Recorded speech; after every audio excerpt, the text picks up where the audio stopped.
Today on the Tom Kelly Show, I'm in Los Angeles, and we're going to be talking with my friend Paul from Street People of Los Angeles. Is that fair? Yes? Yes? Sure. Sure. That's what we're going to call him. And let's start the show. The Tom Kelly Show! Podcasting from Los Angeles, California on January 18th, 2025, the week of or week after the crazy fires you've been watching on the news, you are experiencing the Tom Kelly Show. This is a podcast where I normally brand this as one comedian, Tom Kelly, gets back to having fun. And weirdly, I was booked to come to Los Angeles this week anyway to work on a TV show. And, you know, really the 1 week of comedian work I've had that's paying well happened to be while you're watching the news and the world is burning and falling apart. So the show may not be as fun as usual, and it's normally when I start the show I do these like, here, content warning, spoiler alert, but real content warning. I'm going to probably cover a lot of my interview up with footage of the fire and footage of crazy things going on in Los Angeles. And I'm here with my friend Paul, who runs an account called Street People of Los Angeles on Instagram. What are you up to, 600,000? 611 as of today, 611,000. And it's been growing a lot lately. I guess let's first start with, give me one sentence on what is Street People of Los Angeles. Well, it's kind of like a hyper-local news source for people in Los Angeles. You know, we find ourselves breaking news or showing kind of viral videos that turn into news that you'll see on the 10 o'clock news maybe tomorrow. You know, we're kind of the source of these things. Yeah, I get, that's a good way to put it. Yeah. I was going to say that you were I was driving up here. Yeah. And let me give you some quick disclaimers. Paul is an old friend. Paul does not want to be shown on camera, and rightfully so. And Paul's a regular person who, it started with you aggregating content. Right. I live in Los Angeles. Lives in Los Angeles. I live in Los Angeles. I'm a business owner in Los Angeles. I've been living in Los Angeles over 30 years. Jeez. Yeah. Yeah, you have. Yeah. Oh my God. So, you know, this is my home. I've run these streets as a teenager, and you know, now I'm an adult, and you know, I've seen things drastically change over the 30 years since I've been here. You know, and I've lived in Los Angeles more than I'm in my late 40s, and Los Angeles. I've lived in the most out of anywhere I've ever lived. Since we're about 15 now, Yeah, right? exactly. Yeah. So, you know, I came as a teenager, and you know, things were drastically different when I moved here in the mid 90s. It was just a different city. Yeah, I mean, being blunt with what street people, we'll work backwards on how you got into the street people stuff. But working backwards, if I were going to do this, describe Street People of Los Angeles in a sentences, you're following the crime and sort of the degradation of a city you love. Yeah, it started as just like a silly project. I was working in Hollywood. I mean, it really doesn't get more organic than this, right? So I'm working in Hollywood. It's like 2014, 2015. And I just start noticing changes, right? Like you'd see people shooting heroin or shooting dope as you walk past them. And be like, when the fuck did this start, right? And you see the tents start popping up, and then the encampments, and you see just like the general vagrancy, the trash, and you just start seeing like the city shift from, like, I could compare it to New York pre-Giuliani versus Giuliani. Yeah, right? okay. So now we're going in reverse though, right? So we were living in a Giuliani time, and now it's reverting back to pre-Giuliani. You know, this was going back about, I don't know, 2014. They started changing laws back in about 2013, 2014. Started changing laws at a state level that trickled down to county and city levels that now, basically 10 years later, have completely exploded, out of control, with certain policies. Yeah, I and mean, certain laws. like I hate the word woke. I feel like guys who look like us shouldn't use it. Yeah, but whatever it is, more liberal policies have led to the city getting a little bit crazy. Very, very liberal. Not just even like, hey, we're going to just kind of take a little left turn. I mean, we're doing like a 90 degree to the left, and we're going to, anyone in the right, in the right passenger side is getting thrown out the door. So, yeah. And that's really what we voted ourselves into now in Los Angeles. We voted ourselves into a supermajority of Democratic rule from local level all the way up to the state. There is not a Republican in sight around here, right? And not to say Republicans have the answers. However, our government was designed to have checks and balances by two different groups of people that have opposing views, so one can keep the other in check, right? Right. And over the last decade plus, probably even more, probably closer to 15 years, I mean, we've had a super majority in the legislature, the state legislature of California, of Democrats, where that means they don't have to ask for permission to push those crazy bills through, right? They don't have to approach a Republican colleague to get the vote. They could just basically put two middle fingers up to the Republicans or anyone else and just literally put the bill on Newsom's desk, and he'll sign it because he's just as much of a lunatic as the rest of them. Yeah, so it's the left fighting the left. It's the who could, and that's where now it's like who can outwoke the woke, and that's what we've been doing. We've gone down this path of total degradation. From starting with when they started this in like 2012 when Jerry Brown was the governor. And he was the governor in the 70s, and his dad was like, it's an oligarchy of political last class. names. Yeah, because his dad ran for president at some point. I believe so, yeah. And Jerry Brown was once the governor when he was a young man. He was, in the 70s, and then he ran again in 2010 or 08, whatever. He was right before Newsom. So he started this off by, he's a very liberal, guy and whatever, and he makes some of the liberals today. He back then he was like a liberal lunatic. Now he makes these liberals today look like Kennedy. He looked like a Kennedy guy back then. So he started in 2012, I believe was the first one, AB 109, which was the prisoner release bill, essentially is what it was called, right? So what it did is it changed the whole landscape of the prison and county jail system in California as a whole. The prisons had been overcrowded for years. The Supreme Court was getting involved. It was they mandated basically you have to do something about this. So of course in the liberal mindset, don't build more prisons because the population is getting bigger and because we're putting more people in jail. They don't believe that people should be in jail for the most part in general, right? So they, instead of building more prisons, what do? Well, let's create legislation to let everybody out who's a non-violent felon. And I put non-violent in quotes because if you look at the list of non-violent crimes in California and what they're defined, and what a non-violent crime is defined as, like a fist fight's not violent, right? Rape of an unconscious person is non-violent. Okay, domestic violence is considered a non-violent crime in California. Yeah. Wow. There's these crazy ones that have like gone way off the rails, and all that is because there's a state law that if it's a non-violent felony, it's eligible for $0 bail. When it comes down to more of the county level. Right. So, if you get like a burglary or any of these other like property crimes that we've been really dealing with here in Los Angeles, like heavy. I mean, the burglaries have been out of control. Property crime has gone through the roof. They'll tell you it's not because people aren't making reports. Like, for instance, go ahead. Well, no, but I think we're going down a road that's. I think you set it up. Los Angeles got liberal. Yeah. Got crazy. We can digress People, a bit. No, we have digressed so badly, it's great. And without getting too into it, Paul's an old friend, and I could listen to him talk about this stuff for hours. But let's work backwards. Yeah. LA is burning. Actually, let me boil this into two sentences. You saw LA, or this is the interpretation from an outsider. Yeah. LA got more liberal. LA got more woke. Yeah. People start living outside. People start pooping outside. There's more drug use. There's more this. There's more that. And money that was going into certain services, we're now going into homeless services and whatever it is. People pay taxes. They don't feel safe. They don't feel good. And then maybe the people who did feel good felt great until the fires broke out last week, and people are wondering why these fires are even that bad. It's true. Because you've been covering the fire pretty intensely from the beginning. Yeah, we have a lot of boots on the ground. So I've worked with a network of photographers and stringer guys and news media guys. I've created this weird, I don't know, and I don't want to call it weird. It's just a place that I never thought myself seeing or saw myself going to, this news. Well, you created this independent sort of news network, guerrilla news network, if you will. Sure, which seems to be going the direction of news in general as legacy media dies off, right? Like, I probably get more views on a video than like CNN or MSNBC does. I just have more reach, just like a lot of podcasts do as well. So working backwards, you're Paul, you're a business owner. Yeah. You're aggregating news while running a business out of your proverbial basement. Right. Or business. What are you seeing this week? What's going on in Los Angeles this week? Yeah, this week's been especially stressful and crazy. The city's literally been on fire, and we've all collectively felt the stress of it because the winds, the Santa Ana winds come through, and it's a forecasted wind event. This happens a couple times a year. It's not like it's anything we don't know about. We forecast them a week out.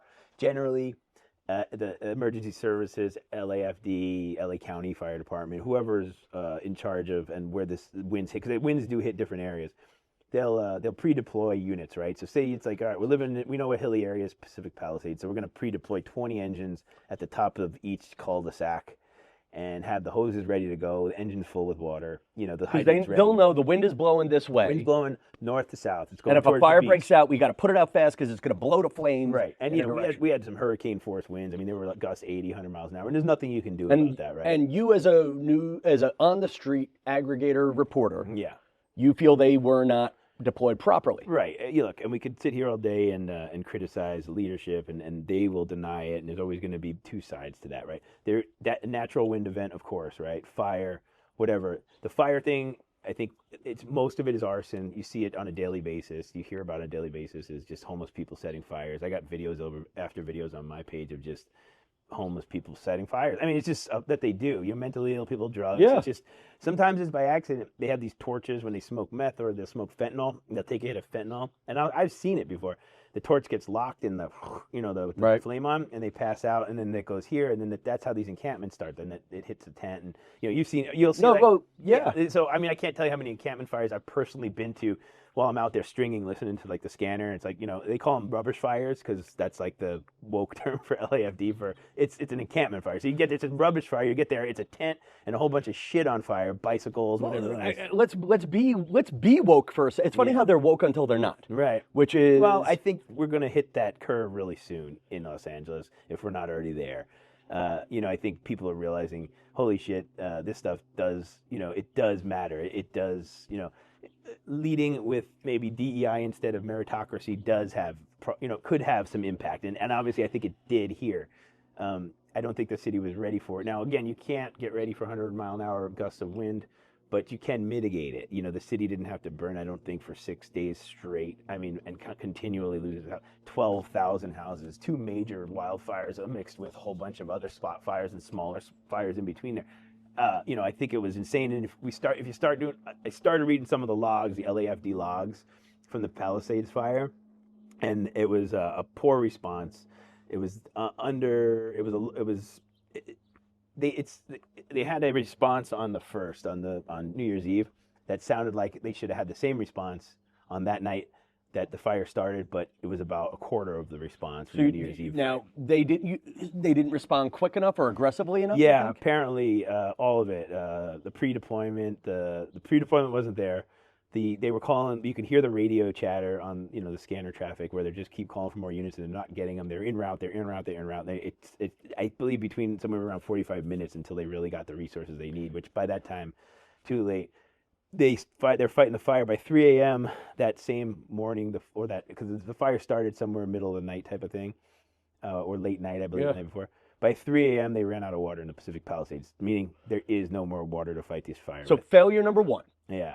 They weren't in the right spot with enough people. The pre-deployment is definitely an issue, but beyond failure number 2. Failure number 1, even just going back to just a more of a broader scope, the department is underfunded. Which the chief said. They cut the budget $17.6 million last year, which it's a drop in the bucket if you look at the budget. I believe is somewhere in the $800 million. Don't quote me, but it's hundreds of millions of dollars, right? But $17 million over 4 or 5 years they've cut over the last 5 years. Now you're talking about $100 million, right? That's significant. Now the city today has 6 less fire stations than it did in the 1960s, and the population has more than doubled. We have 6 less fire stations across this city with double the population as of today, since the 1960s, which blew my mind when I found that. Yeah, that blows my mind. That's crazy, right? So it was understaffed, underdeployed. Plus, all this COVID nonsense. They lost a bunch of firefighters who didn't want to take the vaccine because they fired them. So now you're looking at staff shortage. An experience shortage. Maybe. Experience shortage. They're underfunded, and I think leadership, is questionable. It really is. You look at the leadership of LAFD. And what's her name? The woman Kristin Crowley is the chief. And she seems okay, right? Yeah, because I want to give her credit. The fact that she had the balls to say... I really gave her respect to come out and to go against City Hall. Yeah, just a crazy one, so I can, for the people who aren't following this. The fact that she used the phrase, or she was asked 3 times and kept dodging it 3 times, and on the 3rd time, she said, did city leadership fail you? Right. She said yes. Yes, and she explained why, and which was actually she said, and there's logs and actual testimonies from fire commissions that I've seen over the last couple of days where her and other command staff had gone up and said, literally, people are going to die unless we get this funding, and they ignored it and they cut it and they didn't, right? So it's all out there. And it's funny, like accounts like yours are actually going through old city meetings. Yeah. I mean, yes, and people are doing a great job. The free press. Yeah. Is, What is else do you one. like for news out here? I mean, we make our own news, right? So like we have our crew like Royal News, Brandon at Royal News. He's great. He's a local guy out here. We work with a lot. Traffic News LA, TNLA. We work with a lot. Um, there's also like the free press, like Barry Weiss and Okay, I've read the free press. and They're big out here, right? they're I guess I don't Or are know. they national? They're national. Yeah. But now they're focusing on California, like the failed state of California, if you will, and kind of like how and these are like Barry Weiss and who's the other guy? Rolling Stone writer Matt. He used to work for Rolling Taibbi. Stone. Yes, Matt Taibbi. He's with Free Press now too. These are like classic liberals, right? These are like guys. These are people like our generation, like Generation X that we grew up with. We were all classic liberals at one time, right? Until the shit got completely out of control. I've always thought of myself as a sensible liberal. If we're going to talk politics for a second, no, like listen, anybody who doesn't say it wasn't a little bit tougher being black. So it was some form of there was a disparity. Okay. But then we overcorrected in a way that made other people feel not included. Sure. And we're and as a guy for me who's had some serious disparities in my own life personally. And have definitely faced certain discrimination and different weird because of just because of my own personal whatever it is my personal experience. It's funny for me to kind of relate to that, I guess. And maybe I'm going down the wrong path. You're going down totally the wrong path. That's going to get us both canceled because I also don't think you're actually. Let me put words in your mouth. No. Let me put words in your mouth for a minute. You are. It's. Right now, Los Angeles is a city you love. Yes? Yeah, sure. And it's burning. Yeah. And do you think people... I think the fire is actually affecting everybody. The big fire, Altadena is the largest wealthy black community in California, and that burned. So it's affecting everybody. It is. But it sounds like these people in management. Altadena is like it's a really nice middle class black enclave that people started kind of moving out that way in the 60s, 70s, and now there's been generations that have lived out there. I actually know a guy that lives out there. His family lost their house. So like here where this fire affects everybody. Right, and now and it was that was like.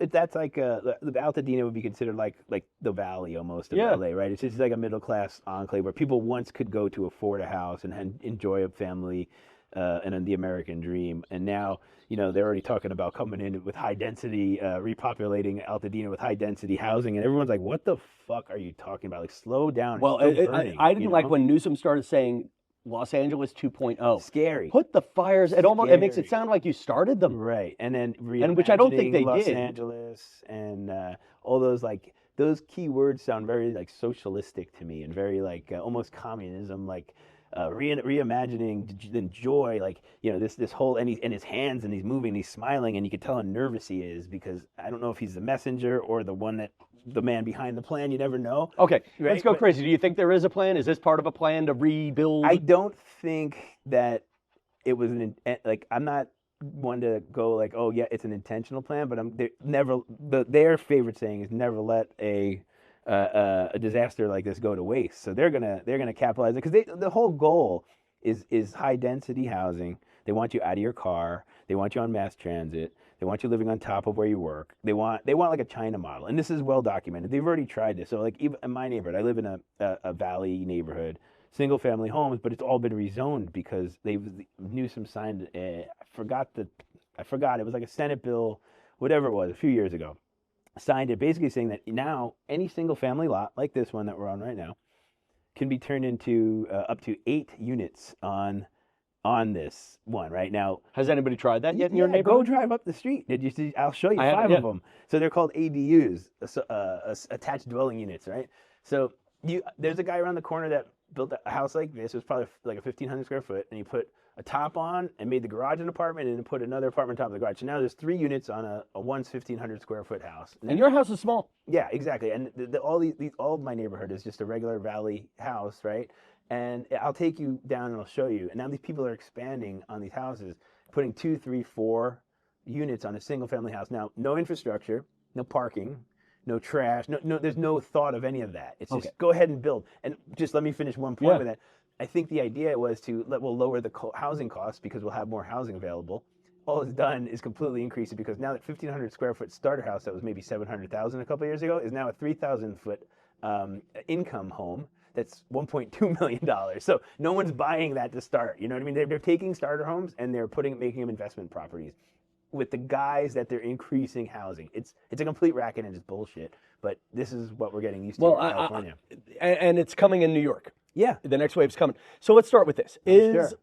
Anywhere liberal wants high density. It's just one of their things. Without making this an anti-liberal show or making it I don't know what it is, but at this point, what I was going to say is I feel like, at least from my perspective as an outsider, seeing the crime, seeing the people on the street, I'll use the expression, LA is falling apart because of well-meaning people who don't know what they're doing.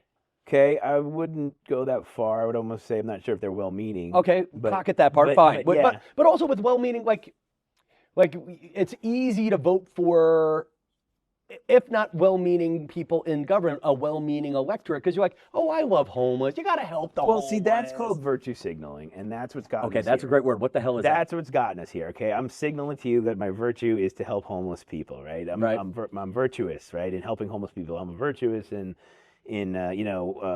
defunding the police because the police brutality. Okay. So I'm going to tell you and everybody else about how virtuous I am about believing in this shit, right? Even though it doesn't matter that much, or I probably don't care, or I'm just a hypocrite about it, whatever it is, right? Right. So the term like virtue signaling is just being like me letting you know how anti-racist I am because I'm going to vote for a black woman for mayor, even though she's unqualified, but the white guy that we could have had would have been probably a better choice, especially at this point with the way things are, right? But because I'm virtuous and I want to signal to you how virtuous I am and anti-racist or anti-this or how liberal I am, I'm going to vote for the black woman just because she's a black woman. That's like a virtue. Do you think that happened? 100%. I know it happened. I know people that did it. Okay. 100%. Because they wanted to see someone like them in office. Which I understand. But you also have to get someone competent. Well, was the other guy competent? Rick Caruso is a self-made billionaire property developer who had a mall in Pacific Palisades. You showed me that mall. Did not burn down because he protected it, because he was smart and he set it up that way. You know what I mean? Now people are shitting on him for it because he hired private firefighters to save his mall, but he knew the city leaders weren't capable of it, and he knew it wasn't going to happen. The city. So there's actually a private firefighter thing. Yeah, you can absolutely. The insurance companies use them all the time for like big mansions, huge properties. They will hire a private firefighter company to sit. And they have on a truck. property. They have several trucks, water tender trucks, which are the big water tanks, and then they'll hook it up to their engine, and then they'll have a brigade of firefighters or a company of firefighters, and they'll protect the house, and they will spray the house down with frost check and/or water and stand by. Because if you notice, if people stood, and not that you want to, this is not for everybody, but people that had a pool. Then they get these pumps with. I just met a couple of guys like that today. There's houses that have been saved left and right because the guy put the pump in the pool, sat there, hosed his whole house down. Because what happens is that the fire is catching when the embers blow, and when you get the embers blowing, it catches under an eave of a house or catches on a dry tree or whatever, and then it just keeps spreading. So the embers are the problem. But if you have a wet house and a wet property, the embers aren't going to catch. So that's another whole issue. And another component to this is the insurance companies have been fleeing California over the last year or two. Well, but I get, so it's funny. This is, but it's important. I get why they're leaving. It's important because they're asked the leaders to do certain things to mitigate the forest, to do whatever, clear the wild land, put a sprinkler system in this area, whatever, right? And they won't comply. Yeah. So my conspiracy theory on all that is the insurance companies knew this was coming. Yeah. The actuaries have noticed blank and blank going wrong. Yeah. They knew blank amount of years have passed since the last big fire, and they knew it was coming. And insurance companies aren't our friends. Right. They are for-profit companies. Yeah. We don't force them to keep money in a bank until things fall apart. Right. And they got out before they saw things falling apart. Yeah. So here's my question. The place is burned. TV and film industry is going to Canada and Atlanta long before all of this, okay? My question for you is LA dead? Is it dying? Or is it going to die? Or is it about to come back? It's changing. It's been changing. Dying. Like, you're not looking to move out of here? I'm not looking to move out of here only because I have golden handcuffs where I'm at, because I have a business that's doing okay, sort of, not really. It's just like your living's here. My living's here, right? And I have people that depend on me here. I got family here. My folks are here. my sister. I got Your roots are here. my roots. I mean, literally, my roots are here now, and we have a lot of kids in school. I got a mortgage. I mean, I'm like a normal guy, so it's like it's hard to just pull up and leave, right? Especially when you have a business that I've been working on in the last 9 years, and then this whatever. It's So hard. you're here. Yeah, so I'm here. I'm trying to make the best of it, and I'm hoping things will change. And I've been fighting using my page and my megaphone on this stupid Instagram page that I've been doing to try to make some change. And I feel like, if nothing else, I've created a place for us to commiserate, and at least, Well, I guess that's a great question. You can find similar people. I don't want to call it an echo chamber because I don't believe in that. Like, I don't block people. You can come on and talk shit, and you can have another opinion. I don't care what you say, and I'll sometimes respond to you, and I don't block people. But like, it's like 90-10 on my page. Where people there because they're angry, because they've been they've been a victim of crime, they've been attacked by a crazy homeless person. They've been wronged by the city. They've been dicked around by whatever it is. People come to my page to commiserate, and only because it's out of experience, right? Yeah. They always say, and I'm not saying that everyone that comes to my page is a conservative or that I'm a conservative overall, but what they say is a Democrat is a Republican who's just never been mugged. Yeah, I've heard that. You know what I mean? We've heard phrases and it's like a that, joke, yeah. obviously. No, but it is and it but isn't. it is and it isn't, because I talk to people a lot, right? Who go, I can't vote Democrat anymore. I voted Democrat my whole life, and as did I. I grew up a Democrat. I always voted. Yeah. And then how can I look and in good faith now look and see what's going on and vote for the guy that's allowing the homeless guy to live in front of my business with a needle in his arm and and shitty drawers, like literal shit on his pants? How can I vote for that? How can I be okay with a guy that thinks it's that okay? Because our leaders currently think that's fine. They no problem letting these very sick, addicted, mentally ill people live, to let them just live in trash piles until they die. Essentially, there's like I think the average right now is about 5 people on the street a day die from mostly overdoses and or exposure. But I think it's like out of the 5, like 3 of the overdoses and 2 were like you get hit by a car or exposure. Yeah. So 5 times 365, it's somewhere in like the 2,300 person a year range, 25. So it's 2,500 people a year that die on the streets of Los Angeles purely because they're allowed to do drugs and fester on the street. And whether that means they walk in front of a car, you always hear these stories. A pedestrian got hit on the freeway today. The fuck are you talking about? Pedestrian got hit on the freeway. There are no pedestrians on the freeway. It's a homeless person who wandered onto the freeway and got hit by a car. It happens. Well, there's also this rebranding of tragedy I don't like. Well, like you used a line before. I forget what was the line before where you were talking about. But yeah, like pedestrian on freeway. Right. They call them unhoused neighbors instead of homeless people. This kind of shit, right? So there are no pedestrians. I've never heard that one. That's unhoused neighbors is like our unhoused neighbor. The chief. The LA County Fire Department chief goes on TV the other day. I put the clip on my page, and is nicely asking the unhoused neighbors to stop lighting warming fires because the wind may. And we wonder why we got here. Wonder how we got here. Wonder why this fucking city's because we have the fire chief of LA County, one of the largest counties in the country, asking nicely for the vagrants to please stop lighting warming fires during the wind event. It's like, you look at this shit sometimes, and I want to just, you want to just put your head through the television screen sometimes. It's just, the words they use, the unhoused neighbors, like you said, the rebranding of all this nonsense. You're not a criminal, you're justice involved now, is another one. It's like, enough, please, I cannot take it anymore. Enough with the rebranding and the fake words and it's like, it all leads back, most of the shit on the street we see leads back to addiction and manic. And I know about it because I lived it.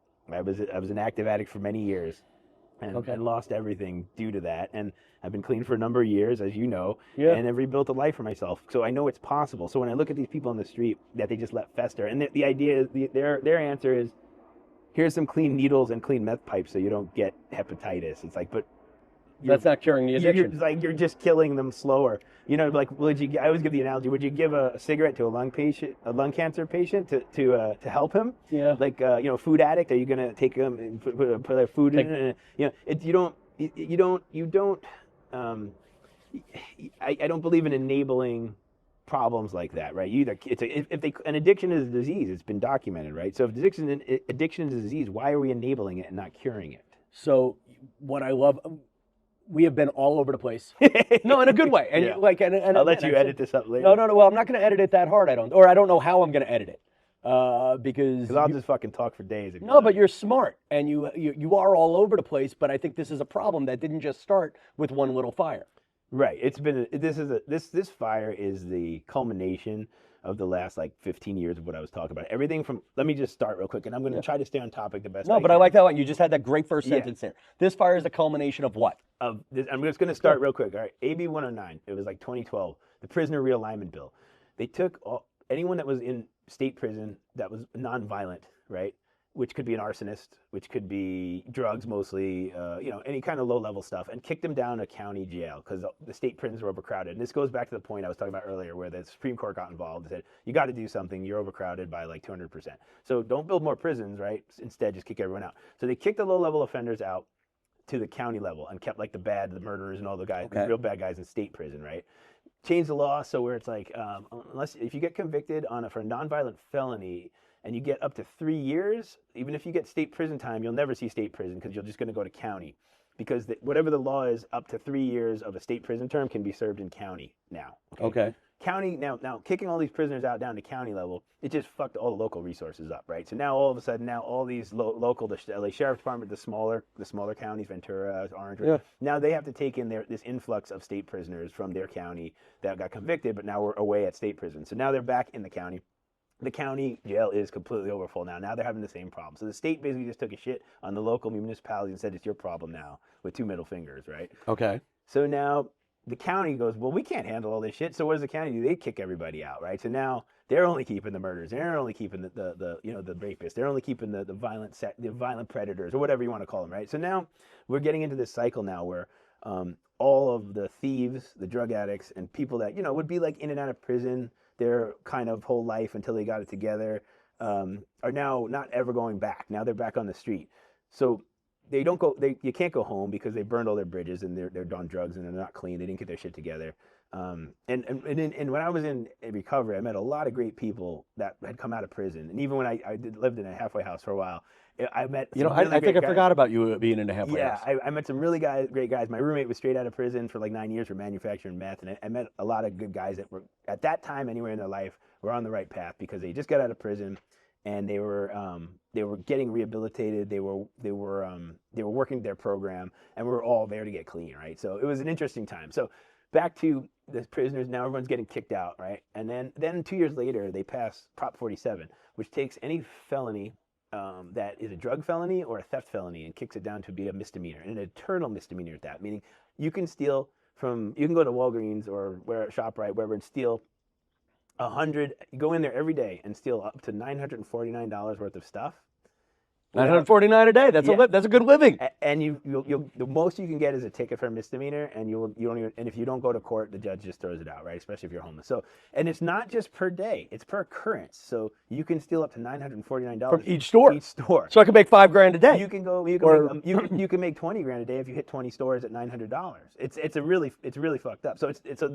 And you can do that 20 times a day, 365 days a year, and you will never get more than an appearance ticket and a misdemeanor. The law states it. There's no more felonies for that. So that's why you go into Walgreens and the deodorants are locked up and the shampoos are locked up and everything is locked up. You know what was interesting today? The Listerine was locked up, but not the scope.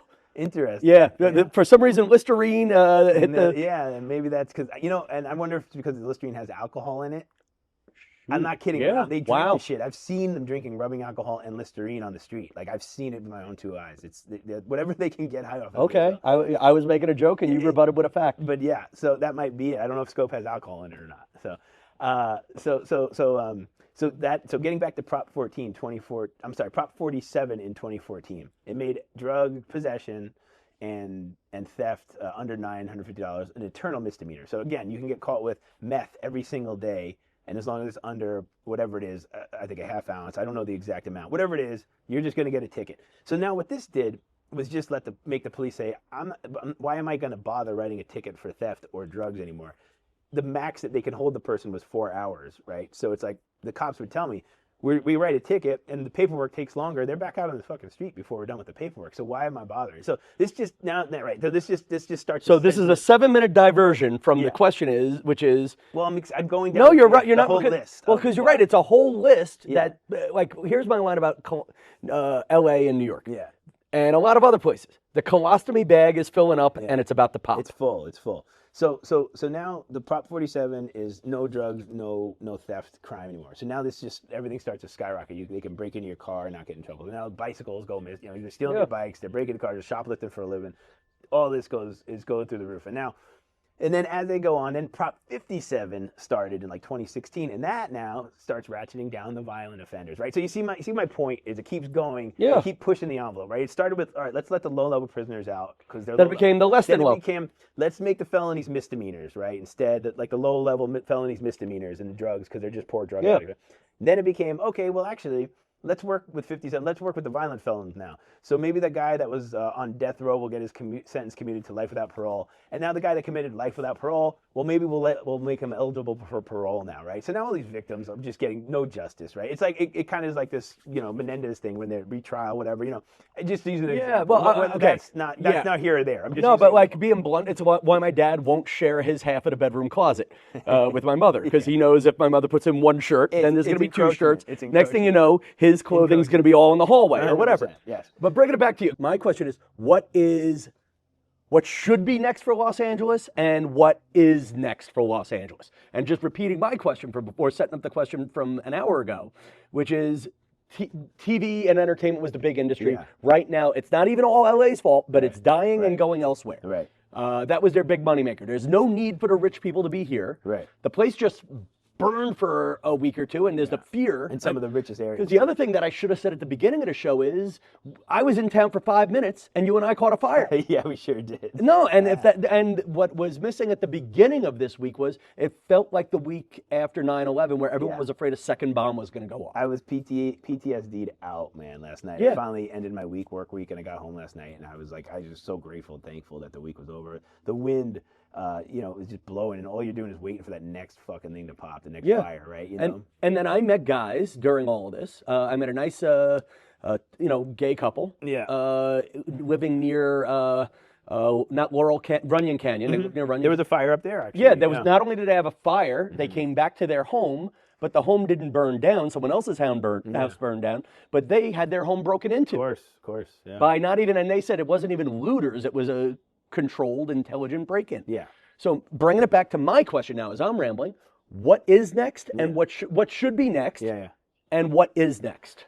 So what should be next is competent leadership. I mean, the whole leadership's got to go. Most of the city council is just terrible.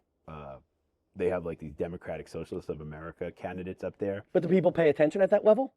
Yeah, like you do. The city council is very important, and to Los Angeles, they make all the decisions, and there's too many wackos on it. There's one lady, Tracy Park, who's a newer councilwoman. She took over the Venice area spot with Mike Bonin, got booted because he was a lunatic.